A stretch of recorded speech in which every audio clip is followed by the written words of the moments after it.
بسم اللہ الرحمن الرحیم۔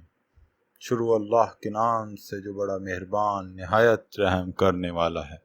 ایسی ویڈیوز دیکھنے کے لیے ہمارے چینل کو سبسکرائب کریں اور بیل آئیکن کو پریس کریں تاکہ ہر نئی ویڈیو کا نوٹیفیکیشن آپ کو مل سکے، جس سے ہم اپنی زندگی اور آخرت کو بہتر بنا سکتے ہیں۔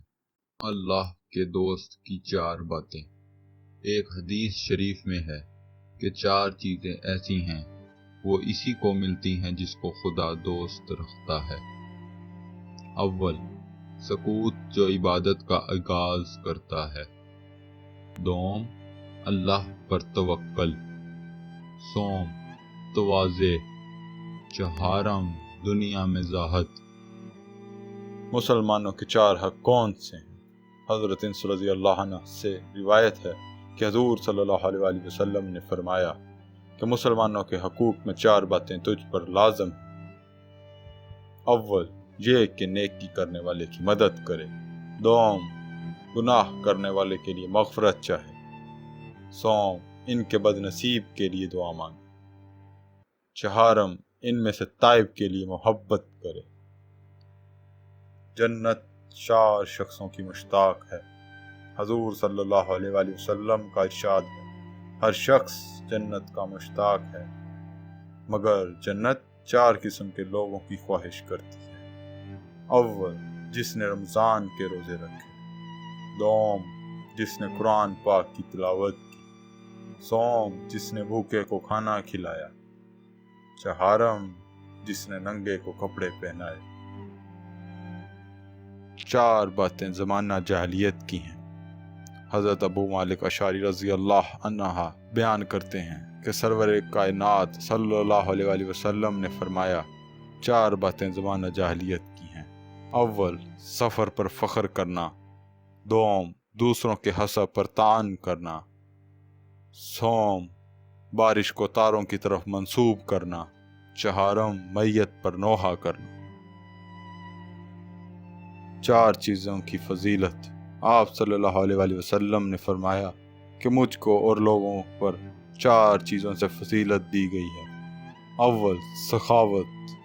دوم، شجاعت۔ سوم، قوت مردی۔ چہارم، مقابل پر غلبہ۔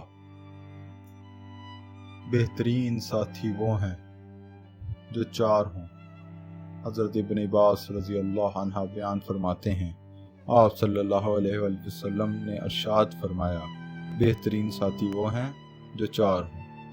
بہترین چھوٹا لشکر وہ ہے جس میں 400 آدمی ہوں، اور بہترین بڑا لشکر وہ ہے جس کی تعداد 4000 ہو، اور 12000 کا لشکر ظاہری کمی کے باوجود کبھی مغلوب نہیں ہو سکتا۔ 4 آدمیوں کو جنت میں داخل نہ کیا جائے گا۔ حضرت ابو ہریرہ رضی اللہ عنہ سے مروی ہے کہ آپ صلی اللہ علیہ وآلہ وسلم نے فرمایا 4 شخصوں کے متعلق اللہ کا حق یہ ہے کہ اللہ ان کو جنت میں داخل نہ کرے گا اور جنت کے لذائذ سے ان کو محروم رکھے گا۔ اول، دائمی شراب پینے والا۔ دوم، سود کھانے والا۔ سوم، یتیم کا مال کھانے والا۔ چہارم، ماں باپ کا نافرمان۔ کفر کی بنا 4 چیزوں پر ہے۔ ایک طویل حدیث میں مذکور ہے کہ حضرت عمار بن یاسر رضی اللہ عنہ کھڑے ہوئے اور حضرت علی رضی اللہ عنہ کی خدمت میں عرض کیا کہ کفر کی بنا کن چیزوں پر ہے؟ آپ نے فرمایا کہ اس کی بنا 4 ارکان پر ہے۔